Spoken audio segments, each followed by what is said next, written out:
မင်္ဂလာပါဒီကနေ့ chapter 2 pressure ခန်းကသင်္ကန်းလ lesson 4 lesson 4ကိုသင်ကြားသွားမှာဖြစ်ပါတယ်ဒီ lesson 4မှာ actual thermal true pressure ရဲ့အကြောင်းပြီးလို့ရှိရင်နောက်တစ်ခုက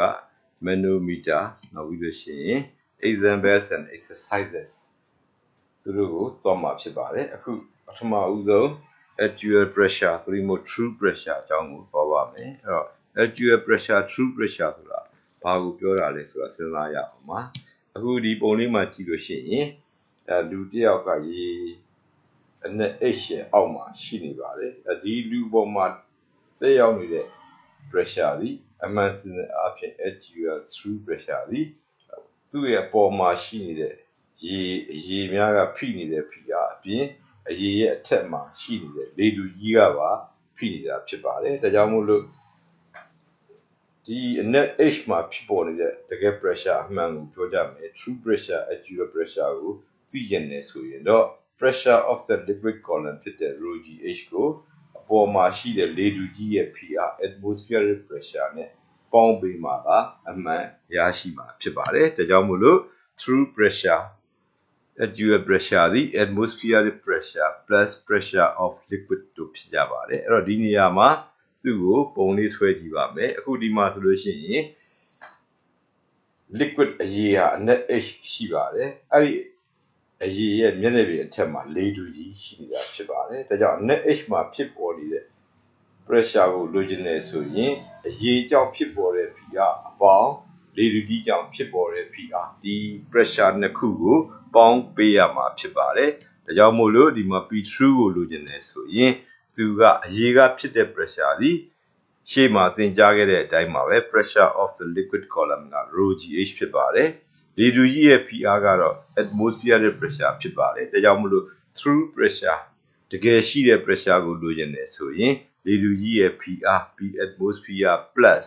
ပြီးလို့ရှိရင်တော့အရေရဲ့ pressure liquid column ရဲ့ pressure ဖြစ်တဲ့ rho gh တို့ကိုပေါင်းပေးရမှာဖြစ်ပါတယ်ဒါကြောင့်မို့လို့ဒီကနေပြီးတော့ true pressure ဆိုတာဘာလဲဆိုလို့ရှိရင် the actual thermal true pressure at the depth H below the liquid surface is total pressure of atmospheric pressure and pressure of the liquid column ပြောတာပါသူဒီ true pressure ကိုလို့ရင်သူကနှစ်ခုပေါင်းရတဲ့ total pressure ဖြစ်ပါတယ်သူက total values ပါသူကဘာနဲ့ပေါင်းတာတော့ဆိုလို့ရှိရင်အပေါ်မှာရှိတဲ့လေထုကြီးရဲ့ဖိအား atmospheric pressure နဲ့အရေရဲ့ဖိအား pressure of the liquid column rho g h တို့ပေါင်းထားတာပဲဖြစ်ပါတယ်အဲ့တော့ဒါဆိုလို့ရှိရင်ပုံစံလေးတွေ့တဲ့အခါမှာ actual pressure true pressure ကိုတွေ့ရမှာဆိုလို့ရှိရင်ဒီပုံစံလေးကိုအသုံးပြုရမှာဖြစ်ပါတယ်အရေတစ်ခုရဲ့ဖိအားနဲ့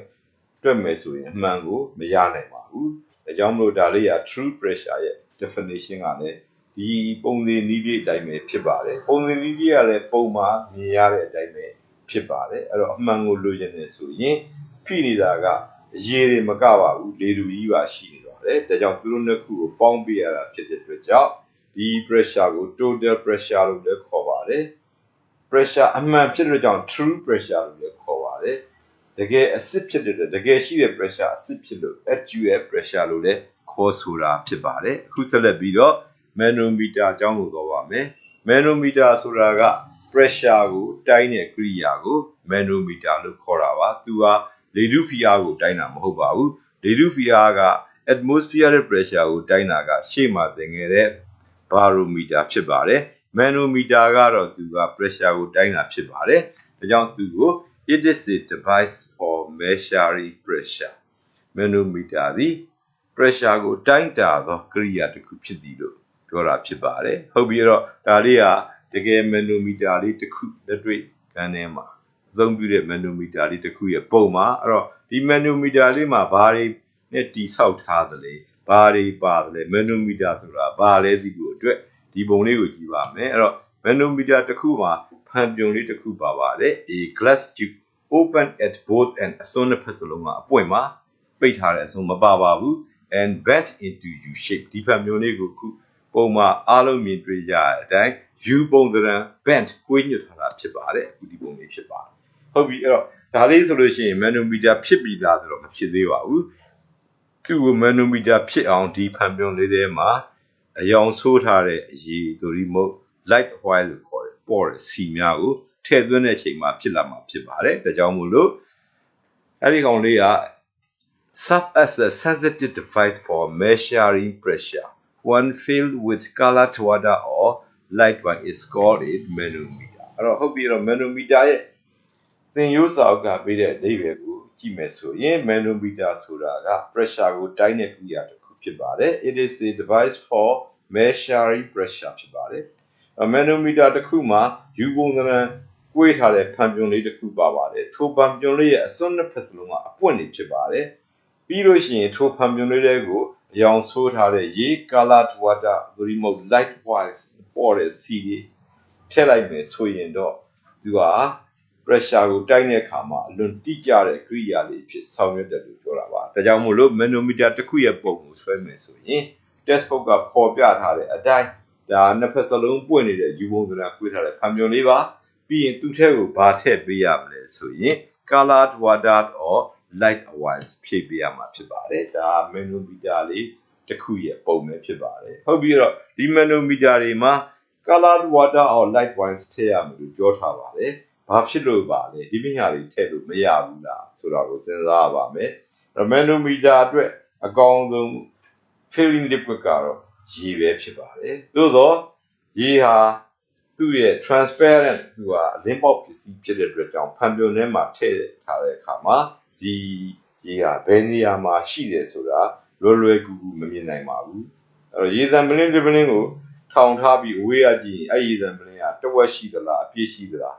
ချက်ချင်းသိဖို့ခဲရင်ပါတယ်သို့တော့လိမ္မော်ရေပလင်းတစ်ပလင်းကိုကြည့်လိုက်မယ်ဆိုရင်တော့သူကဘယ်နာမှာလိမ္မော်ရေရှိတယ်လဲအပြည့်လားတဝက်လားရှင်းရှင်းလင်းလင်းမြင်နိုင်မှာဖြစ်ပါတယ်ဒါကြောင့်မလို့အဲ့လိုရှင်းရှင်းလင်းလင်းမြင်နိုင်အောင်သူကရေကို transparent ဖြစ်နေလို့သူ့ကိုအယောင်ကွဲဖန်ကလည်း transparent ရေကလည်း transparent အယောင်မရှိပါဘူးအဲ့တော့သူတို့ကိုမြင်ရအောင်အခုဒီမှာလို့ colored water အယောင်ဆိုးထားတဲ့ရေကိုထည့်တာဖြစ်ပါတယ်နောက်ပြီးတော့ or light oil လို့ပြောပါသေးတယ်ရေထည့်တာကောင်းတော့လည်းပဲဒီဖန်ပြွန်လေးကနှစ်ဖက်စလုံး both ends open မှာပွင့်နေပါတယ်ရေရဲ့သဘောတဘာဝကသူကအငွေ့ပြန်ပါတယ် evaporate ဖြစ်ပါတယ်အဲ့ကြတော့သူကရေဟာလျော်နေသွားမှာစိုးရင်ရပါတယ်ဒါကြောင့်မို့လို့ရေအစားဒီ evaporate ဖြစ်တဲ့နှုံနေတဲ့ရေရှိမှာတစ်ခါလေးထည့်ပြီးအကြာကြီးသုံးကျင်တဲ့ manometer မျိုးမှာတော့ငွေ့ပြန်နှုံနေတဲ့ light wires တွေကိုထည့်ရတာဖြစ်ပါတယ်ဟုတ်ပြီအဲ့ဒါဆိုလို့ရှိရင်ဒါနဲ့ပတ်သက်ပြီးတော့ဒီအကြောင်းအရာနဲ့ပတ်သက်ပြီးတော့သင်ရိုးကဉာဏ်စမ်းအနေနဲ့တမတ်တန်အနေနဲ့မေးလေးရှိတာလေးရှိပါတယ်အဲ့ဒါလေးကတော့ manometers are very sensitive when the filling liquid is water or light oil manometer များသည်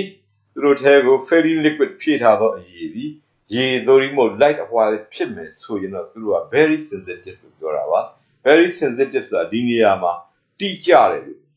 အဓိပ္ပာယ်ပြန်ရပါလိမ့်မယ်အဲ့တော့တိတိကျကျတိုင်းလိုက်ပါလိမ့်မယ်ပြောတာဖြစ်ပါတယ်ဘယ်အချိန်မှာလဲဖြည့်ထားတဲ့အရည်သည်ရေသို့မဟုတ် light oil ဖြစ်ရပါA manometer filled with a denser liquid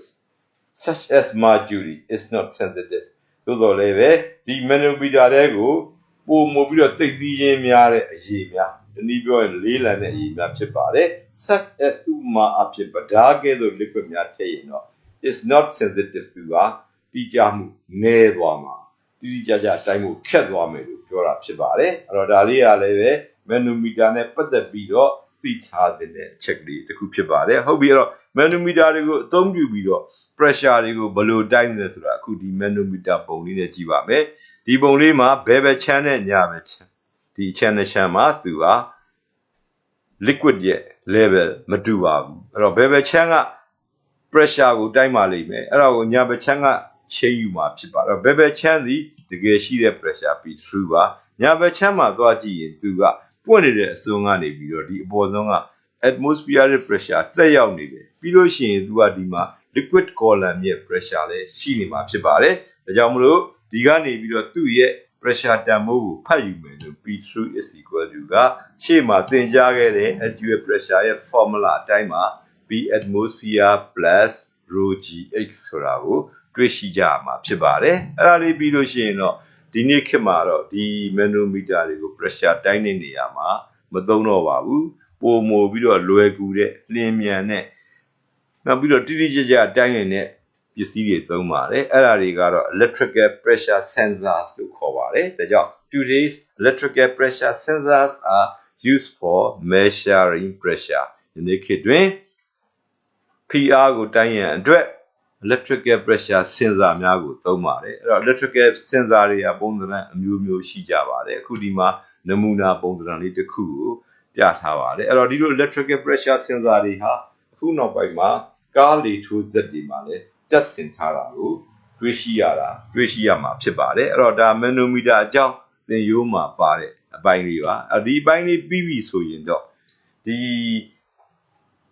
total pressure သို့မဟုတ် actual pressure သို့မဟုတ် true pressure နဲ့ပတ်သက်တဲ့သင်ရိုးစာအုပ်မှာပေါ်ပြထားသော exercise များနဲ့ examples များကိုတွက်ချက်ပြတော့မှာဖြစ်ပါတယ်အဲ့တော့ဒါကြောင့်မို့လို့ဒီ exercise တွေခုပိုင်းမှာပါဝင်တဲ့ examples တွေဒါတွေအားလုံးကိုတွက်ဖို့အတွက်အဓိက formula ကတော့ the actual သို့မဟုတ် true pressure at the depth h below the liquid surface သူကိုသိဖို့လိုပါတယ်သူသည် true pressure P true is equal to P atmosphere plus rho g h ပါအဲ့တော့အခုဒီ formula လေးမှာကြည့်မယ်ဆိုလို့ရှိရင်သူက P atmosphere သည်ကျောင်းသားများရှေ့မှာတည်းကပု္ပ္ပာမှာပေးခြင်းမှာပေးမယ်မပေးရင်ကိုယ့်ဟာသာကိုရေးရမယ်ဆိုပြီးတော့ P atmosphere ရဲ့တန်ဖိုးတွေကိုချက်မှတ်ခိုင်းခဲ့ပါတယ်သူကခံမှန်းကြည့်အရာဆိုရင်10 power 5 newton meter square သို့မဟုတ်10 power 5 pascal ရှိပါတယ်အဲ့တော့အတိအကျဆိုရင်တော့ပိုတိကျတဲ့တန်ဖိုးလေးသီယိုစာအုပ်ကပေးတဲ့ပိုတိကျတဲ့တန်ဖိုးလေးနဲ့တွက်မယ်ဆိုရင်တော့သူဒီ 1.013 into 10 to the power 5 pascal ပါပြီးရင် rho ကအရေးရဲ့သိသိချင်းတွေကိုအလွတ်ကျက်ထားဖို့လိုပါတယ်ရိုးရေဆိုရင် fresh water ရေချိုဆိုရင်1000 kg per meter cube ဒီကိန်းဂဏန်းတွေကရှေ့မှာရအောင်ကြည့်ထားပါလို့မှာကြပြီးသားဖြစ်ပါတယ်။ G တန်မိုးကလည်းပဲဥစ္စာထဲမှာပေးရင်ပေးမပေးရင်10 meter per second square နဲ့တွက်မှာဖြစ်ပါတယ်။ဒါကြောင့်မို့လို့ဒီ formula ကိုအသုံးပြုတဲ့အခါမှာဒီ P atmosphere တို့ rho တို့ G တို့သည်ကိုယ့်ဟာသာကိုသိရမယ်တန်ဖိုးများသို့မဟုတ်ပေးထားမှာဖြစ်သောတန်ဖိုးများဖြစ်သောကြောင့်သူတို့ကိုမေးလေမရှိပါဘူး။ဒါကြောင့်မို့လို့ formula မှာကြည့်လိုက်လို့ရှိရင်အဝါရောင်နဲ့ပေါ်ပြထားတဲ့P true နဲ့ H နဲ့နှစ်ခုကသာအဓိကဖြစ်ပါတယ်။အဲ့တော့ဒီနှစ်ခုကအဓိကဖြစ်နေတဲ့ကြောင့်ပုံစံတွေတွေ့ချင်ရမှာအဓိကပုံစံနှစ်မျိုးပဲပေါ်ထွက်လာတာကိုတွေ့ရမှာဖြစ်ပါတယ်။အဲ့ဒါကတော့ P true ကိုပေးထားရင် H ကိုမေးတဲ့ပုံစံမျိုးစား H ကိုရှာမယ်ပုံစံမျိုးပါ။နောက်တစ်ခုကတော့ H ကိုပေးထားရင် P true ကိုရှာရတဲ့ပုံစံမျိုးစားပင်မအားဖြင့်ဒီနှစ်မျိုးပဲရှိတာကိုတွေ့ရမှာဖြစ်ပါတယ်။အခုဆက်လက်ပြီးတော့သူတို့ကိုတွက်ချက်ဖို့အတွက်P true ဆိုတာ true pressure ပါ unit က pascal ပါ rho က density ပါ kilo unit က kilogram per meter cube ပါ h ကတော့ height ဖြစ်ပါတယ်သူသည်အရေရဲ့အနက်သို့မဟုတ်အမြင့်ဖြစ်ပါတယ်သူကိုမီတာနဲ့ပေးမှာဖြစ်ပါတယ်ဒါတွေသိပြီးလို့ရှိရင်နောက်ထပ်သိရမယ်ချက်လေးရှိပါတယ်ကိန်းဂဏန်းတန်ဖိုးတွေပါP atmosphere သည်1 atmosphere ဖြစ်ပါတယ်သူသည်1.013 into 10 power 5 pascal ပါသူဟာ millimeter mercury unit နဲ့ဆိုရင်တော့760 millimeter mercury ပါသူကိုစင်တီမီတာပြောင်းလိုက်တော့76 centimeter mercury လို့ရမှာပေါ့အဲ့တော့ဒီတန်ဖိုးကလည်းသိထားမှာဖြစ်ပါတယ်နောက်တစ်ခုသိထားရမှာက rho တန်ဖိုးပါ rho က fresh water ရေချိုပါအဲ့တော့သူကပင်လယ်ရေလို့ဆန်းငံရေလို့မဟုတ်တဲ့ကြံတဲ့ရေများအားလုံးမြစ်ထဲကရေချောင်းထဲကရေရေတွင်းထဲကရေရေကန်ထဲကရေခွက်ထဲကရေဘာပဲလာတာသူ့ကို fresh water လို့ယူဆမှာဖြစ်ပါတယ်သူ့ရဲ့ rho တန်ဖိုးသည်1000 kg per meter cube ပါသူ့ကို CGS နဲ့ပြောမယ်ဆိုရင်တော့နဝမာတန်းမှာသင်ကြားမှုတဲ့ကိန်းဂဏန်းတန်ဖိုးက1 gram per centimeter cube ဖြစ်ပါတယ်အဲ့တော့ဒီမှာ1 gram per centimeter cube သည်1000 kg per meter cube ရှိတယ်ဆိုတာကိုလည်းသိထားဖို့လိုပါတယ်နောက်တစ်ခုကတော့ပင်လယ်ရေဖြစ်ပါတယ် sea water ရဲ့ density ဟာ fresh water ရေချိုရဲ့သိသိချင်းထက်အနည်းငယ်များပိုပါတယ်ဘာဖြစ်လို့လဲဆိုလို့ရှိရင်ဒီပင်လယ်ရေထဲမှာ salts and minerals လို့ပြောတဲ့ပစ္စည်းများစားတွေသို့မဟုတ်သတ္တုဓာတ်တွေဒါတွေပျော်ဝန်းနေတဲ့အတွက်ကြောင့်ပိုလေးလို့သိသိချင်းပိုများတာဖြစ်ပါတယ်ဒါကြောင့် sea water ရဲ့ density က1025 kilogram per meter ကျူဆိုတဲ့ကိန်းဂဏန်းကိုသိထားဖို့လိုပါတယ်အဲ့ဒါပြီးရင်တော့ရေခဲရဲ့ density တွေလည်းသိထားရင်ပိုကောင်းပါတယ် rho ice ပါရေခဲတုံးရဲ့ density က920 kilogram per meter cube ဖြစ်ပါတယ်အဲ့တော့ဒီတန်ဖိုးတွေကိုကျောင်းသားများသိထားမှသာပု္ပ္ပစာတွေတွေ့ရင်အဆင်ပြေမှာဖြစ်ပါတယ်ဘာဖြစ်လို့လဲဆိုရင်အခုတန်ဖိုးများကိုပု္ပ္ပစာတွေမှာတချို့မှာပေးထားတယ်တချို့ပု္ပ္ပစာများမှာပေးထားခြင်းမှာမပါတဲ့အတွက်ကြောင့်ကျောင်းသားကကိုယ့်အသာကိုထည့်သွင်းပြီးတော့တွက်ချက်ရမှာဖြစ်တဲ့အတွက်ကြောင့်ဒီတန်ဖိုးများကိုကျောင်းသားများရရှိထားရန်လိုအပ်ပါတယ်အဲ့ဒါတွေပြီးရင်တော့ G တန်ဖိုးပါ G ကတော့အားလုံးလည်းရပြီးသားဖြစ်ပါတယ် G တန်ဖိုးဟာပု္ပ္ပစာမှာကိန်းဂဏန်းတန်ဖိုးပေးခဲ့လေရင်ပု္ပ္ပစာမှာပေးထားတဲ့အတိုင်းတွက်ရုံပါပဲအကယ်၍များမပေးခဲ့ရင်တော့ G is equal to 10 meter per second square ကိုအသုံးပြုပြီးတော့တွက်နိုင်ပါတယ်အဲ့တော့ဒါတွေသိပြီးလို့ရှိရင်နောက်တစ်ခုကအဲ့တော့1 atmosphere Pascal အပြင်ဘယ်လောက်ရှိလဲဆို1.013 Newton per Pascal ဆိုတာသိရပါမယ်အဲ့ဒါပြီးရင်သူကဗဒါနဲ့တိုင်းမယ်ဆိုရင်960 mm အမြင့်ရှိသောဗဒါများ၏ဖိအားသည်လေတဒုရဲ့ဖိအားနဲ့တူတယ်ဆိုတာသိရပါမယ်ရေနဲ့တိုင်းမယ်ဆိုရင်တော့ရေ10.13 meter အမြင့်ရှိတဲ့ရေများကဖိနေတဲ့အားသည်1 atmosphere ဆိုတာကိုသိဖို့လိုပါတယ်ဒီအကြောင်းလေးကိုရှေ့မှာ lesson 3မှာပြောခဲ့ပြီးဖြစ်ပါတယ်ဒီချက်ကလေးကလည်းပု္ပ္ပစာများကိုတွက်ချက်တဲ့အခါမှာအများကြီးအထောက်အကူပေးနိုင်မှာဖြစ်ပါတယ်အဲ့တော့ဒါလေးတွေကမများပါဘူးဒါလေးတွေအားလုံးသိပြီးရင်တော့ပု္ပ္ပစာတွေကိုပုံစံနံပါတ်1အနေနဲ့ exercise 11နဲ့ example 8ကိုတွက်ပါမယ်ပြီးလို့ရှိရင်ပုံစံနံပါတ်2 find h ကိုမေးတဲ့ပု္ပ္ပစာပါသူကတော့အားလုံးပေါင်း test က2ပုဒ်ရှိပါတယ် example 6နဲ့ exercise 18မှာတွက်တဲ့အပြင်ပု္ပ္ပစာလေးကိုတော့ exercise number 5အနေနဲ့ဒီမှာထည့်သွင်းထားပါတယ်အဲ့ဒါပြီးလို့ရှိရင် type 3ပုံစံနံပါတ်3မှာ find P2 တနည်းပြောရင် total pressure ပါ actual pressure ပါသူ့ကိုရှာတဲ့အမျိုးအစားပါသူကတော့ test book မှာ example 7နဲ့ exercise number 5တို့နှစ်ခုရှိပါတယ်ဒီမှာလဲတွက်တဲ့အပြင်ပု္ပ္ပစာအနေနဲ့ exercise number 4ကိုထည့်သွင်းတွက်ချက်ပြသွားမှာဖြစ်ပါတယ်အဲ့တော့ဒါလေးတွေကိုအရင်သေးသေးချာချာနားလည်အောင်မှတ်မိအောင်ကြည့်ပြီးရင်တော့ပု္ပ္ပစာများစတွက်နိုင်ပါပြီအဲ့တော့ပထမဦးဆုံးအနေနဲ့ exercise number 11ကိုတွက်ပါမယ် exercise number 11မှာ the mercury barometer in the figure contains some trapped air in the tubes mercury နဲ့ပြုလုပ်ထားတဲ့ mercury barometer တစ်ခုမှာတဲ့သူမှာ contain some trapped air ပိတ်မိနေတဲ့လေအချို့ပါနေပါတယ်ပြောတာဖြစ်ပါတယ်အဲ့တော့ဒီဟာလေးကအဲ့တော့ပြီးလို့ရှိရင် if another barometer reads 75 cm mercury တခြား barometer တစ်ခုကဖတ်ရတန်ဖိုးသည်လေထုဖိအားတန်ဖိုးသည်75 cm mercury ဖြစ်ပါတယ်ဒီမှာလေထုဖိအားလို့မပြောပါဘူးသို့သောဒီတန်ဖိုးသည်လေထုဖိအားဤတန်ဖိုးဆိုတာကိုကျောင်းသားများသိဖို့လိုပါတယ်။ဘာဖြစ်လို့လဲဆိုရင် barometer is a device used for measuring atmospheric pressure ဆိုတဲ့ definition ကိုသင်ကြားပြီးသားဖြစ်နေလို့ဖြစ်ပါတယ်။အဲ့ဒါပြီးတော့မှ what is the pressure exerted by the trapped air ပိတ်မိနေတဲ့လေတွေကဖြစ်ပေါ်နေတဲ့ pressure ကဘယ်လောက်လဲလို့မေးတာဖြစ်ပါတယ်။အဲ့တော့သူ့ကိုသိဖို့အတွက်အရင်ဆုံးပေးထားခြင်းများကိုကြည့်ပါမယ်။ပထမ barometer ဟာ barometerအကောင်းမဟုတ်ပါဘူးအပြက်ဘာလို့ပြက်သွားတာလဲဆိုရင်သူကလေတွေပါဝါလို့လေဝင်သွားလို့ဖြစ်ပါတယ်အဲ့တော့ဒီဘာရိုမီတာလေးပါတကယ်တမ်းကျရင်ဘာရိုမီတာလေးဟာဒီဗဒါဖန်ပြွန်ထဲမှာရှိတဲ့ mercury column ရဲ့အထက်မှာလေဟာနယ်ဖြစ်ရမှာပါသို့တော့ဒီဘာရိုမီတာလေးဟာချိုးရင်းရက်ရှိပါတယ်အဲ့နာမှာလေဟာနယ်မဟုတ်ဘဲနဲ့လေဝင်သွားတဲ့အတွက်ကြောင့်ဒီမှာ trapped air လေးပါသွားတာဖြစ်ပါတယ်အဲ့ဒီချိန်မှာဒီပုံလေးကိုမေကုန်းကပေးထားမှာဖြစ်ပါတယ်အဲ့တော့ဒီပုံလေးကကြည့်မယ်ဆိုရင်ဒီမှာဖြစ်ပေါ်နေတဲ့ pressure outside the tube ဖန်ပြွန်ကြီးရဲ့အပြင်ဘက်မှာရှိတဲ့ pressure သည်သူကလေထုဖိအားဖြစ်ပါလိမ့်မယ်အဲ့ဒီလေထုဖိအားကိုသူကတိုက်တဲ့အခါမှာဒီဘာရိုမီတာက80 cm ပြတာကအမှန်တမိုးမဟုတ်ပါဘူး why ဘာဖြစ်လို့လဲဆိုရင်သူကပြက်ဖြစ်လို့ပါဘာလို့ပြက်သွားတာလဲသူထဲမှာ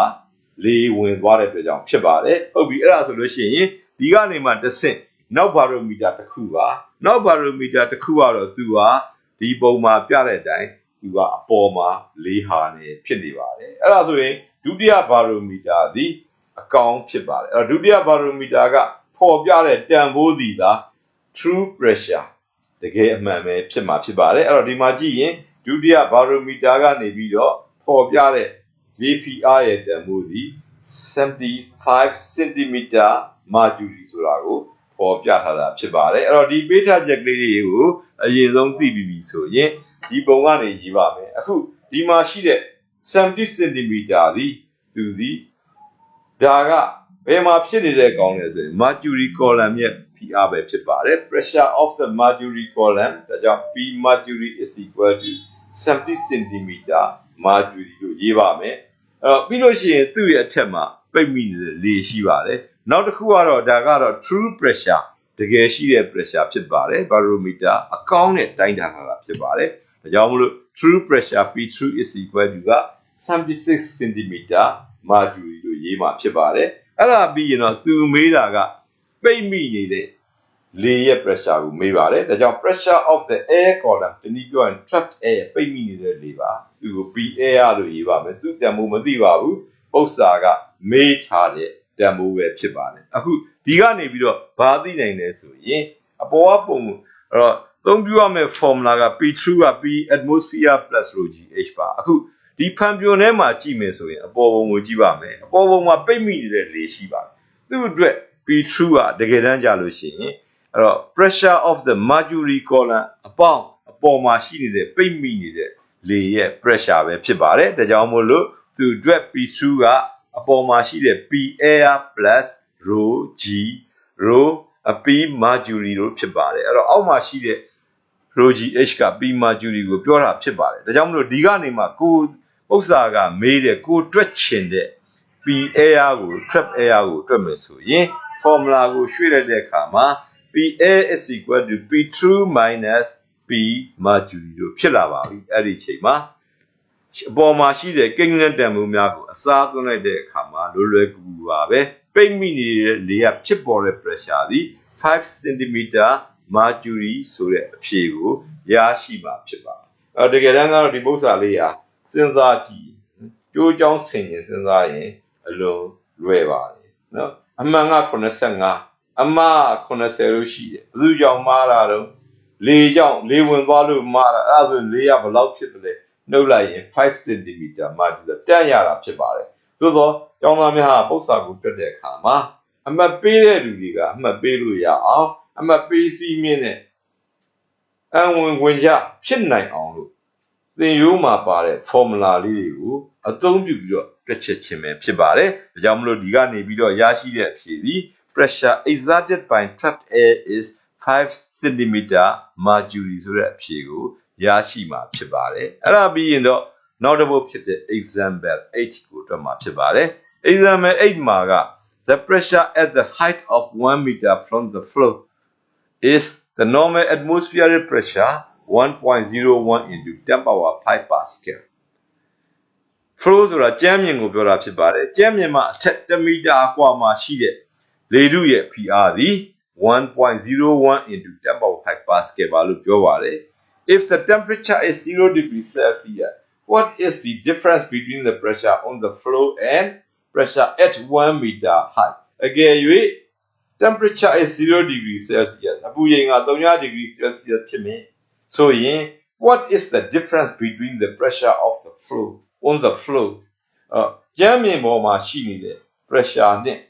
the pressure at 1 meter height အမြင့်1 meter မှာရှိသော pressure တို့ဤကွာဟချက်ကိုရှာပါလို့ပြောပါတယ်ပြီးရင် density of air ပေးထားပါအဲ့တော့နည်းနည်းစဉ်းစားကြည့်ပါဒီမှာပြောတဲ့ pressure ကဘာ pressure ဖြစ်မလဲသူပြောတာကကြမ်းမြင့်ကအထက်1 meter အဲ့လိုပြောပါအဲ့တော့ကြမ်းမြင့် flow တို့ကြမ်းမြင့်ကအထက်1 meter တို့မှာဘာပဲရှိလို့လေပဲရှိတာရှိပါတယ်ဒါကြောင့်မို့လို့သူပြောတဲ့ pressure များသည် pressure လို့ပြောတော်လဲတကယ်တမ်းကတော့ atmospheric pressure များပဲဖြစ်ပါလိမ့်မယ်အဲ့တော့ဒါလေးကိုအခုဒီမှာပုံလေးနဲ့ဆွဲကြည့်ပါမယ်အောက်မှာကြမ်းမြင့်ရှိပါတယ်ကြမ်းမြင့်ကမှာရှိတဲ့ pressure ကို P flow လို့သတ်မှတ်လိုက်ပါပြီးရင်အမြင့်1 meter မှာရှိတဲ့ pressure ကို P 1 meter လို့ပုံမှန်အတိုင်း မှတ်လိုက်ပါမယ်အဲ့ဒါလေးသတ်မှတ်ပြီးရင်ပု္ပ္ပာရဲ့ပေးထားချက်တွေကိုကြည့်ပါမယ်အခုဒီမှာ1မီတာမှာရှိတဲ့ pressure ကိုပေးထားတဲ့အတွက်ကြောင့် h ဒီဒါက1မီတာဖြစ်ပါလိမ့်မယ်ဒါကြောင့် h is equal to 1မီတာပါအဲ့ဒီမှာဖြစ်ပေါ်နေတဲ့ pressure ဒီ 1.01 into 10 power 5 pascal ပေးထားတဲ့အတွက်ကြောင့်ဒီဟာဒီတန်မိုးလေးဒီ pressure at 1 meter height p 1 meter that is equal to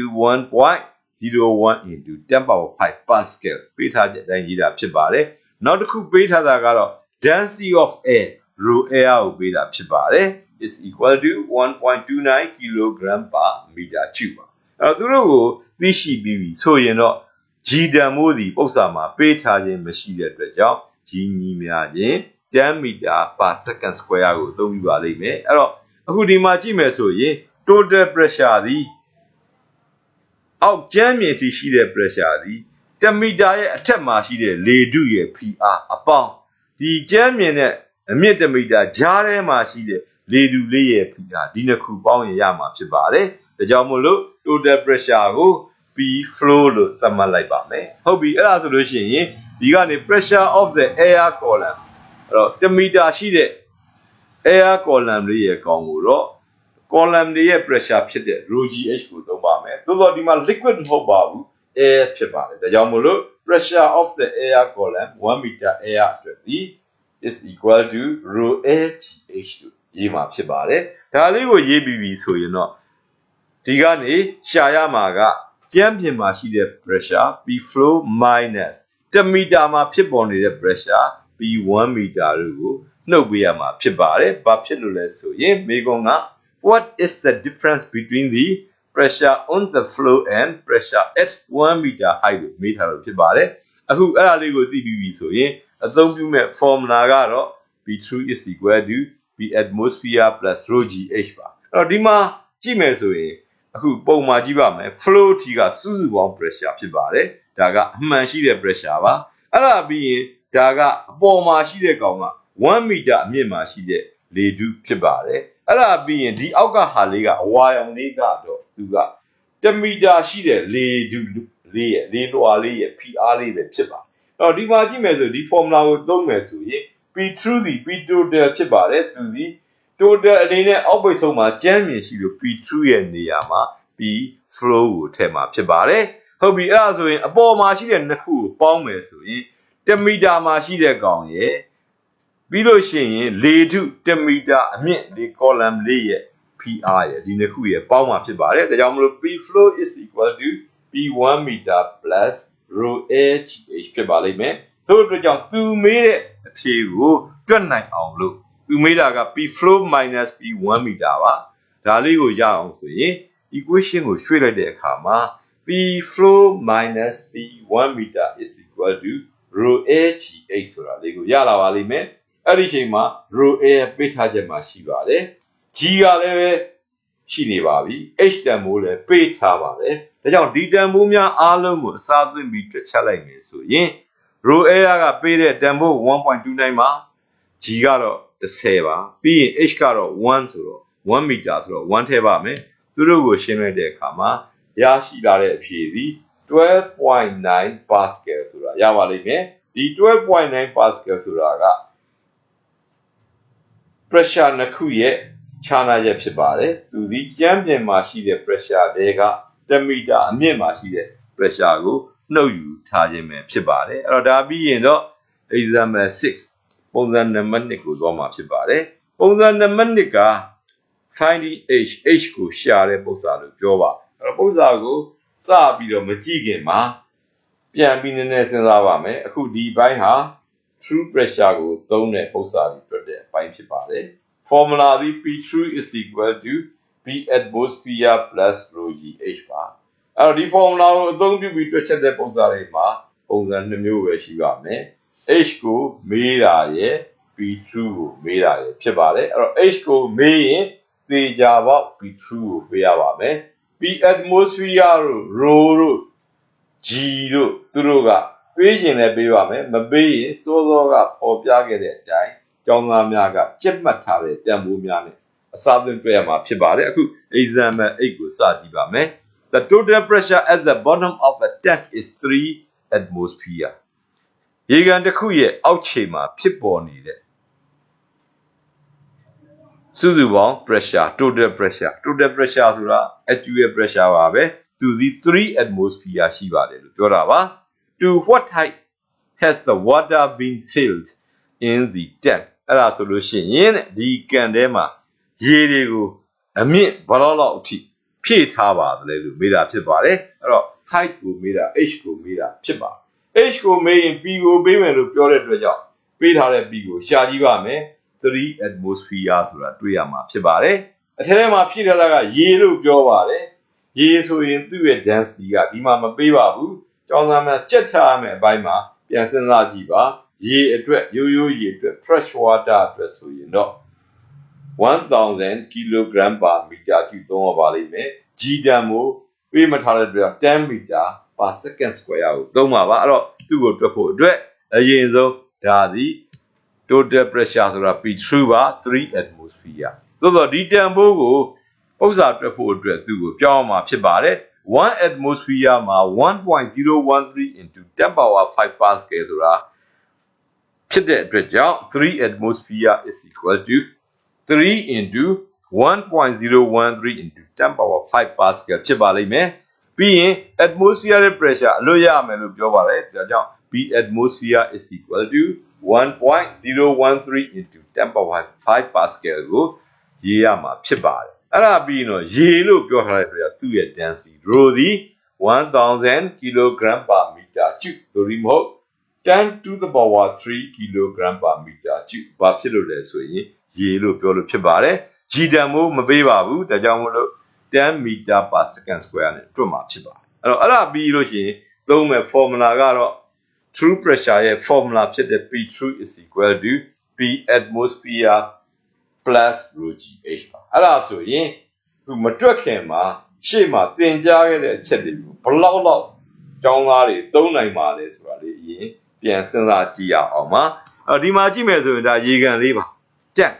နော်အဲ့တော့သူ့မှာရေတွေဖြည့်ထားပါတယ်ရေတွေဖြည့်ထားတယ်အဲ့လိုဖြည့်ထားတဲ့အခါမှာအောက်ခြေမှာ bottom မှာဖြစ်နေတဲ့ pressure သည်3 atmosphere လို့ပြောပါတယ်P true က3 atmosphere ပါအဲ့တော့ဒီအောက်ခြေမှာဖြစ်နေတဲ့3 atmosphere ကိုရဖို့ဆိုရင်သူ့ရဲ့အပေါ်မှာ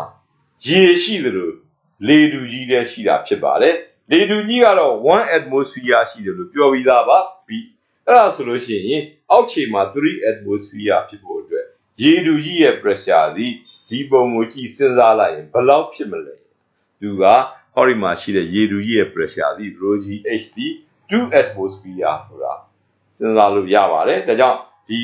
အပေါ်မှာရှိတဲ့လေရဲ့ကောင်1 atmosphere ရေရဲ့ကောင်2 atmosphere နှစ်ခုပေါင်းတော့အောက်ခြေမှာရှိတဲ့ကောင် P true 3 atmosphere ဒီလိုစဉ်းစားလို့ရအဲ့လိုစဉ်းစားလို့ရရင်ရှေ့မှာသင်တာတွေကပြန်စဉ်းစားဖို့မှတ်မိဖို့လိုတာလေးရှိပါတယ် remind ပြန်စဉ်းစားလိုက်ပါတဲ့1 atmosphere က pressure of 10.13 meter height water column အမြင့်10.13 meter အမြင့်ရှိတဲ့ရေတွေရဲ့ဖိအားနဲ့တူတယ်လို့ပြောခဲ့တာပါဒါလေးကိုရှေ့မှာ exercise number 4 exercise number 5 exercise number 8ဒီ concept ကိုအဲ့ဒီသုံးနဲ့ရှေ့မှာသင်ရိုးကသိသိချာချာဖော်ပြခဲ့ပြီးဖြစ်ပါတယ်အဲ့ဒါဆိုလို့ရှိရင်အခုဒီမှာအရေရဲ့ကောင်က2 atmosphere ရှိတယ်ဆိုရင်ဒီအရေအမြင့်ဘယ်လောက်ရှိမလဲဒါလိုလွယ်လေးပါ1 atmosphere အတွက်က 10.13 meter အမြင့်ရှိတယ်ဆိုရင်အရေအတွက်ဖြစ်ပေါ်တဲ့ pressure က2 atmosphere ဆိုတော့အရေရဲ့အမြင့်သည်2 atmosphere အတွက်ဆိုရင်2 into 10.13 မြောက်ရင်20.26 meter ဆိုတဲ့အဖြေရမှာဖြစ်ပါတယ်ဒီအဖြေတကယ်ရပါသလားရပါသလားတွက်ကြည့်မှဖြစ်ပါတယ်အခုတွက်ကြည့်ပါမယ်တွက်ကြည့်ဖို့အတွက်ပုံစံမှာ h ကိုမေးတာဖြစ်တဲ့အတွက်ကြောင့်ဒီ P true is equal to P atmosphere plus rho gh formula ကြီးတဲ့က h ကိုတစ်ဖက်ထဲရအောင်ရွှေ့ပါမယ်အဲ့လိုရွှေ့လိုက်ရင် h is equal to P true minus P atmosphere plus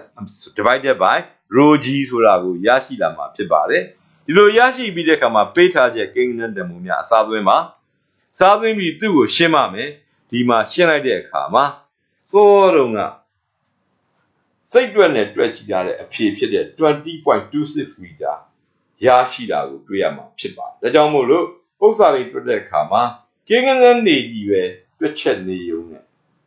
နေမဲ့အစားသူတို့ပု္ပ္ပစာတွေကပြောပြနေတဲ့အချက်လက်တွေကိုဒီနည်းပြောရင် concept တွေနော်အဲ့ဒါတွေကိုပိုင်ပိုင်နိုင်နိုင်သိထားတဲ့ကျောင်းသားတယောက်အတွက်ကတော့ပု္ပ္ပစာတွေဟာအကုန်လုံးလွယ်ကူးနေမှာပဲဖြစ်ပါတယ်အခုဆက်လက်ပြီးတော့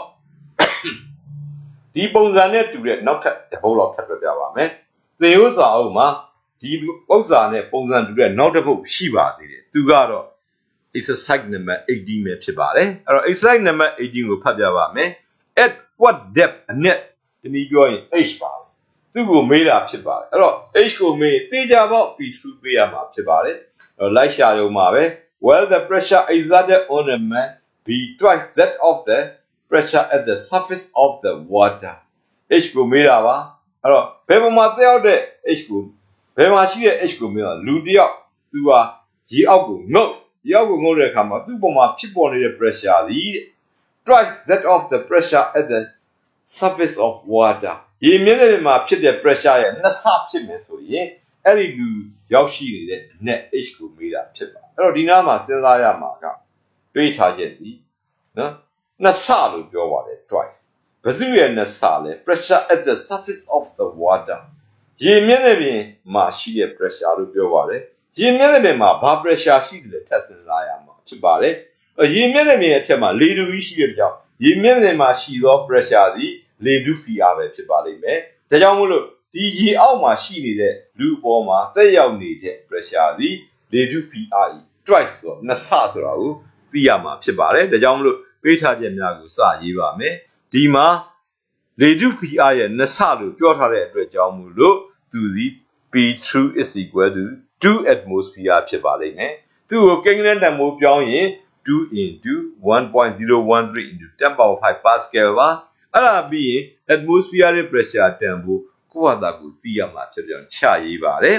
အဲ့တော့အဲ့ဒါပြီးရင်တော့ဒီမှာရေလို့ပြောထားတဲ့ကြောင့်သူ့ရဲ့ density ဒီကျောင်းသားများသိရမယ်ကောင် rho is equal to 1000 kilogram per meter cube သို့ဒီမို့10 to the power 3 kilogram per meter cube water ဆိုတာလေးရေးပြပါမယ် G တန်မို့ပု္ပ္ပစာမှာလိုက်ရှာကြည့်ပါ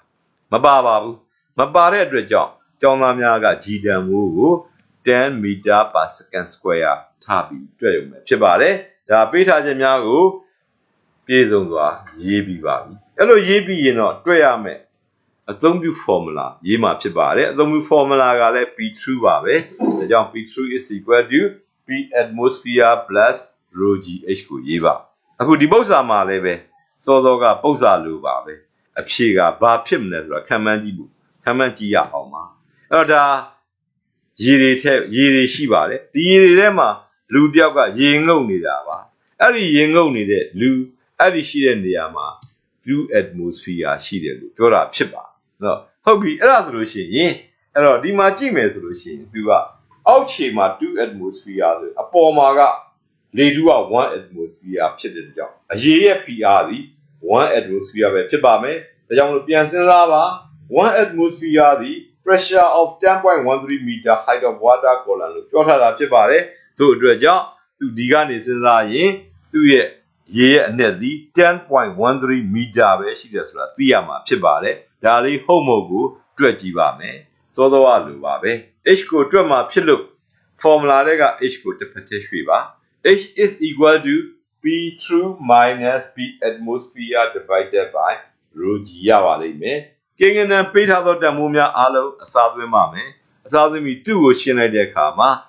ရှေ့မှာကြိုတင်ခံမှန်းထားတဲ့အဖြေတိုင်းပဲ 10.13 meter ရရှိတယ်ဆိုတာကို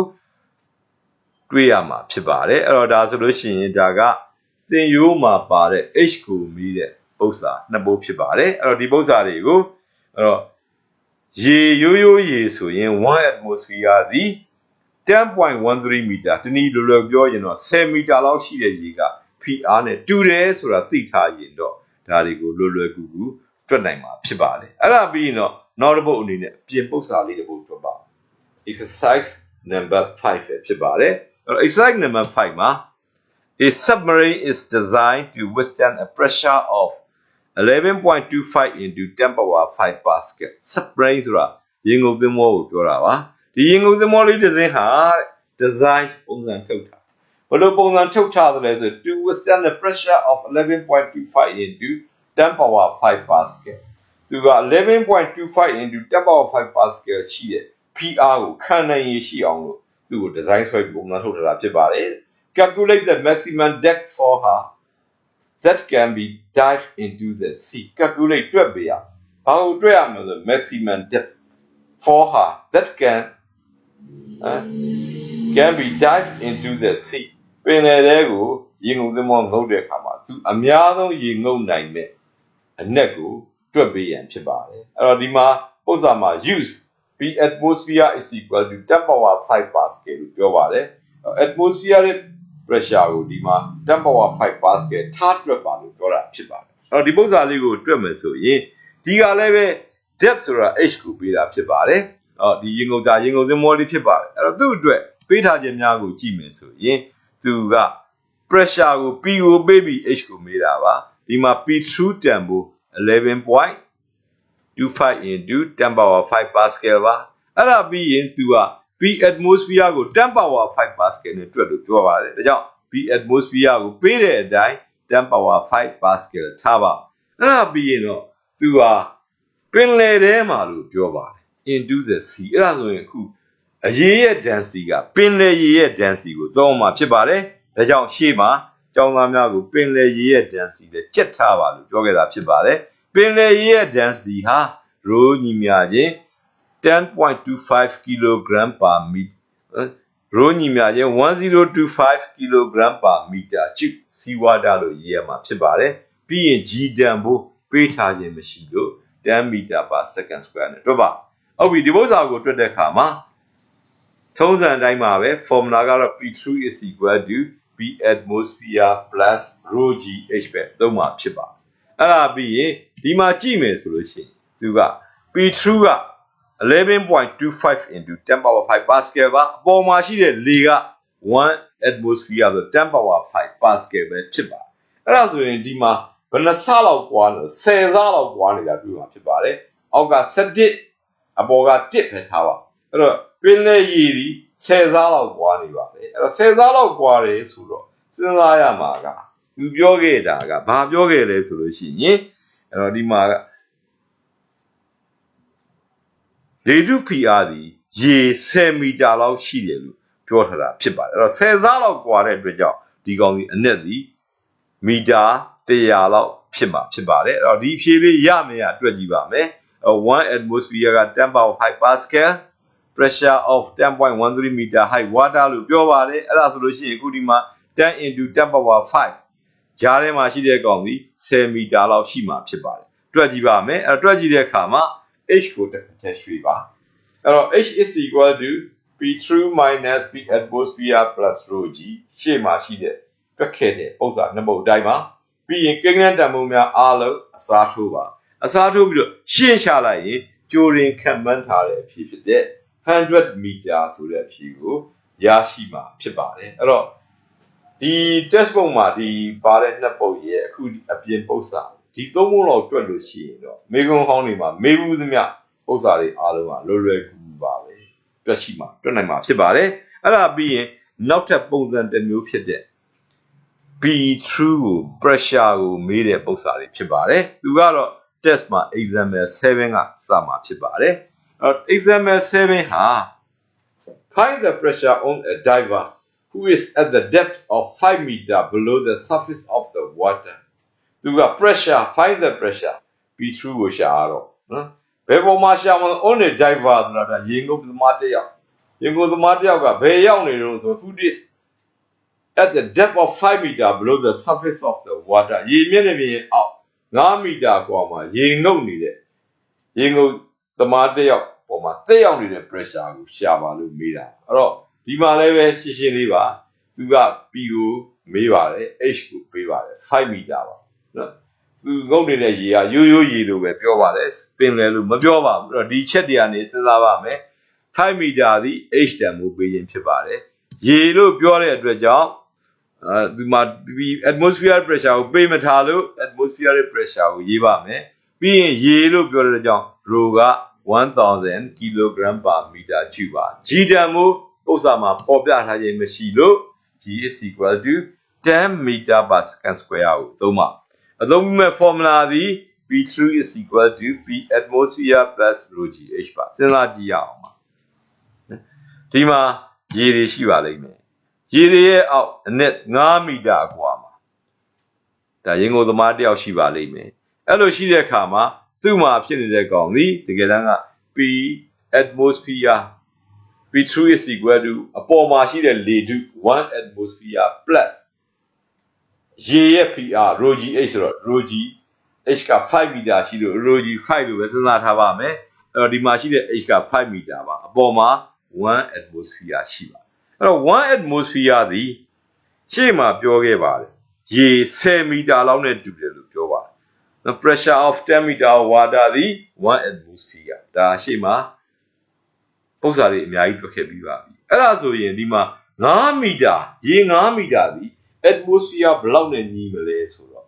ရေ9မီတာသည် 0.5 atmosphere နဲ့ပဲတူမှာဖြစ်ပါတယ်ဒါကြောင့်မလို့ဒီကနေရရှိလာမယ့်အဖြေသည်အပေါ်မှာပေးထားတဲ့ atmospheric pressure 1.013 into 10 power 5ဒါလေထု PR ပါသူ့ကိုရေအတွက်ရှိတဲ့ကောင်က 0.5 atmosphere ပေါင်းလိုက်မယ်ဆိုရင်သူ့တန်ဖိုးသည်ဘာရလာမလဲဆိုရင်ဒီတန်ဖိုးလေးကိုရှင်း1.513 into 10 power 5 pascal ဆိုတဲ့အဖြေဒီပု္ပ္ပစာကရမှာဖြစ်ပါတယ်အခုတွက်ကြည့်ပါမယ်အဲ့တော့ P3 is equal to P3 ကိုတွက်မှာဖြစ်လို့ formula ကိုရွှေ့ရမလို့ပါကိန်းဂဏန်းတန်ဖိုးများအားလုံးကိုအစားထိုးဒါတွေအားလုံးကိုအစားထိုးပြီးတွက်ဆက်လိုက်တဲ့အခါမှာရရှိလာမယ့်အဖြေဒီတန်ဖိုးနှစ်ခုကိုပေါင်းတဲ့အခါမှာသူဟာထက်ကိန်းတွေမတူရင်ပေါင်းမရပါဘူးဒါကြောင့်ထက်ကိန်းတူအောင်ပြောင်းရေးရမှာဖြစ်ပါတယ်သို့အတွက်ကြောင့် 1.013 into 10 power 5 plus 0.5 into 10 power 5အဲ့ဒီချိန်မှာထက်ကိန်းတွေတူသွားပါပြီတူသွားရင်ပေါင်းလိုက်တဲ့အခါမှာရရှိတဲ့အဖြေသည်စောစောကကြိုတင်ခံမှန်းထားတဲ့အဖြေတိုင်းရရှိလာတာကိုတွေ့ရမှာဖြစ်ပါတယ်ခုဒါဆိုလို့ရနောက်ထပ်တစ်ပုဒ်လောက်စမ်းကြည့်ရအောင်ပါသူကိုတော့အပြင်ပု္ပ္ပစာ exercise number 4ဆိုပေးထားတယ်ကလေးတို့ကိုပေးထားတဲ့ solution စာအုပ်ထဲမှာအပြင်ပု္ပ္ပစာ exercise number 4ကိုတွက်မှာဖြစ်ပါတယ်သူကတော့ the water level in the water tank in figure is 8 meter above the tap နော်အဲ့တော့ရေရဲ့မျက်နှာပြင်သူက tap ဒီရေပိုက်ကောင်းလေးရဲ့အထက်မှာသူက8မီတာကွာမှာရှိပါတယ်လို့ပြောတာပါအဲ့တော့ပုံလေးကိုကြည့်ပါပုံလေးမှာဒီ tap ရေပိုက်ရေကောင်းလေးရှိပါတယ်ရေဘားလေးအဲ့ဒီဘားလေးရဲ့အထက်မှာရေကန်နဲ့တင်ထားတော့ရေကန်ရဲ့အပေါ်မျက်နှာပြင်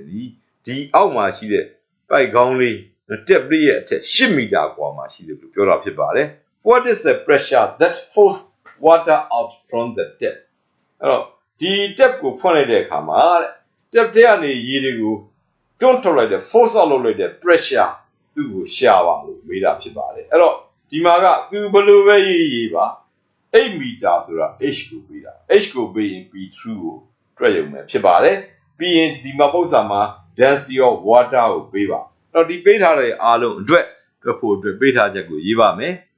8မီတာသည် h ဖြစ်ပါလိမ့်မယ်ပြီးရင်သူ့မှာ atmospheric pressure ကိုပေးမထားပါဘူးဒါကြောင့်စာအုပ်ကဖော်ပြထားတဲ့တန်ဖိုးဖြစ်တဲ့ P atmosphere is equal to 1.013 into 10 power 5 pascal ကိုသုံးပါမယ်ပြီးရင်တော့ G တန်ဖိုးဖော်ပြထားလို့10 meter per second square သုံးပါမယ်ဒီမှာ density of water ပေးပါလေဒါကြောင့် rho is equal to 1000 kg per meter cube is equal to 10 power 3 kg per meter cube ကိုရေးပါမယ်နောက်က bracket နဲ့ water ဆိုတာလေးဖော်ပြပေးပါအဲ့ဒါပြီးတော့အသုံးပြုမဲ့ formula ကတော့ P3 ရဲ့ formula ပါ P3 is equal to P atmosphere plus rho gh ဖြစ်ပါတယ်စဉ်းစားကြည့်ရအောင်ပါအဲ့တော့စဉ်းစားကြည့်မယ်ဆိုရင်အောက်ခြေမှာဖြစ်နေတဲ့ pressure သည်နော်အဲ့တော့ P3 ကိုရှားမှာဖြစ်ပါအဲ့တော့ရှားတဲ့အခါမှာသူက P3 သည်အပေါ်မှာရှိတဲ့လေထု P atmosphere က1 atmosphere ပါ plus rho g အနက်က8မီတာရှိတော့ h ရဲ့နေရာမှာ8ဖြစ်ပါလိမ့်မယ်အဲ့ဒါပြီးပြီဆိုရင်တော့ဒီကနေစဉ်းစားကြည့်မယ်ဆိုရင်စောစောကလည်းပြောခဲ့ပါတယ်နော် pressure of 10 meter of water ရေ10မီတာရှိတဲ့10မီတာရှိတဲ့ရေရဲ့ PR သည်1 atmosphere ရှိတယ်ဆိုတာရှေ့မှာသိခဲ့ပါပြီအဲ့ဒါဆိုရင်ဒီမှာ8မီတာလို့ပြောပါတယ်ဘယ်လောက်လောက်ရှိပါမလဲ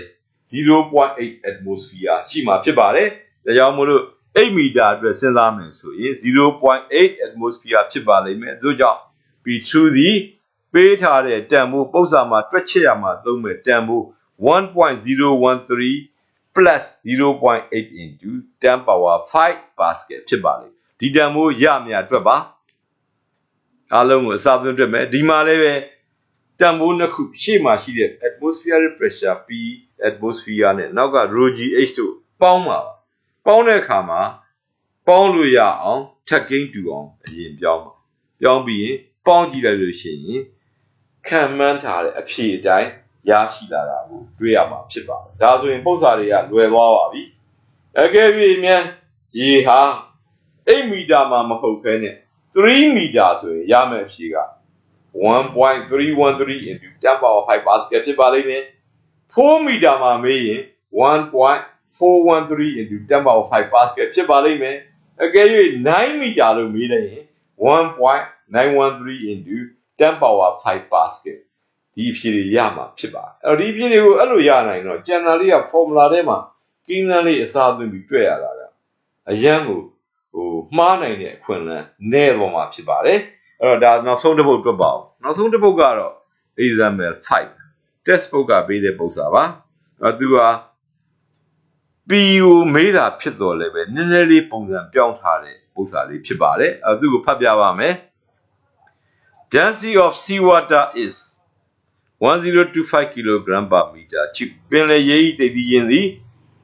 1025 kg per meter cube ဖြစ်သည်လို့ပြောတာပါ How many times is the pressure at the depth of 2 km under the sea surface greater than the atmospheric pressure ပင်လယ်အောက်အနက်2 km မှာဖြစ်ပေါ်နေတဲ့ pressure သည်လေထုဖိအားထက်အဆပေါင်းမီမျှပို၍များသလဲပို၍ greater ကြီးသလဲလို့မေးတာဖြစ်ပါတယ်အဲ့တော့ဒီမှာပေးထားခြင်းများကိုစကြည့်ပါမယ်ဒီ1025 kg per meter cube သူက density ပါ sea water ပင်လယ်ရေလို့ပြောထားပါတယ်ဒါကြောင့်သူ့ရဲ့ rho တန်ဖိုးရေးပါပြီးလို့ရှိရင် h ကိုပေးပါပြီ2 km လို့ပေးပါတယ်သတိထားပါ unit ကိုပြောင်းဖို့လိုပါတယ်အဲ့တော့ h is equal to 2 km is equal to 2 into 10 to the power 3 meter ဖြစ်ပါလိမ့်မယ်အဲ့ဒါပြီးရင်တော့ atmospheric pressure တန်ဖိုးပေးမထားပါဘူးအဲ့တော့သူက how many times ကိုမေးတာဖြစ်တဲ့ကြောင့် P2 divided by P atmosphere ကိုရှားမှာဖြစ်ပါတယ်ပြီးရင် G တန်ဖိုးပေးမထားလို့တွားတော့ကိုရေးပါတော့ဟုတ်ပြီအဲ့တော့ဒီမှာတွက်ပါတော့ဒီမှာပေးထားချက်တစ်ခုရေးဖို့လိုပါတယ် P atmosphere တကယ်တမ်းကျတော့သူကကိန်းပေးထားချက်မှာရေးလည်းရပါတယ်မရေးဘဲနဲ့တွက်ရင်လည်းဖြစ်ပါတယ်ဘာဖြစ်လို့လဲဆိုသူကအစကိုမေးတာဖြစ်လို့ဒါအသုံးပြုမဲ့ formula ကြီးပါဒီ formula ကိုအသုံးပြုမဲ့ formula ကိုရေးရမှာဖြစ်ပါတယ်ရေးပြီးတော့မှကိုတွက်ရမယ့်ဟာဒီအစကိုမေးလို့ P2 divided by P atmosphere ဖြစ်ပါတယ်ဒါကြောင့်အဲ့ဟာကိုတန့်ရအောင်ဒီမှာ equation ကြီးကို formula ကြီးကိုနှစ်ဖက်စလုံးကို P atmosphere နဲ့စားလိုက်ပါမယ်စားလိုက်လို့ရှိရင် P2 divided by P atmosphere is equal to 1 plus rho gh divided by P atmosphere ဆိုတာရပါလိမ့်မယ်သူ့ကိုရရင်ကိန်းဂဏန်းများအစားသွင်းပါမယ်အဲ့တော့1ကတော့1အတိုင်းပါပဲနောက်က rho ကတော့1025ပါ g က10ပါ h က2 into 10 power 3ပါအောက်မှာရှိတဲ့ P atmosphere သည် 1.013 into 10 power 5ကိုအစားသွင်းမှာဖြစ်ပါတယ်ဒီကိန်းဂဏန်းတန်ဖိုးအားလုံးကိုရှင်းပါမယ်ရှင်းလို့ရှိရင်နောက်ကတန်ဖိုးကိုရှင်းရင်202.4ရပါလိမ့်မယ်ဒါကြောင့်ပေါင်းလိုက်တဲ့အခါမှာ203.4ဆိုတဲ့တန်ဖိုးရမှာဖြစ်ပါတယ်အဲ့ဒါဆိုရင်ဟိုဘက်ဒီဘက်ပြောင်းချလိုက်ရင် P2 is equal to 203.4 P atmosphere ဆိုတာရမှာဖြစ်ပါတယ်ဒါကြောင့်မို့လို့ပင်လယ်ရေမျက်နှာပြင်ရဲ့အောက်2 km မှာရှိသော pressure P2 သည် atmospheric pressure လေထုဖိအား P atmosphere ထက်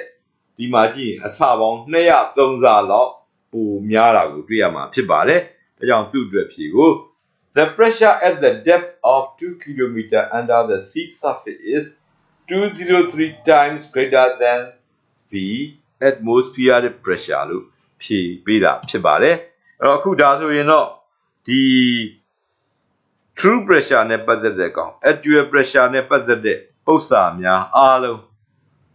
ထုတ်လုပ်ပြီးပါပြီအဲ့တော့ဒီနေ့အတွက်ကတော့ဒီလောက်ပါပဲကျောင်းသားကျောင်းသူများအားလုံးပဲမင်္ဂလာပါခင်ဗျာ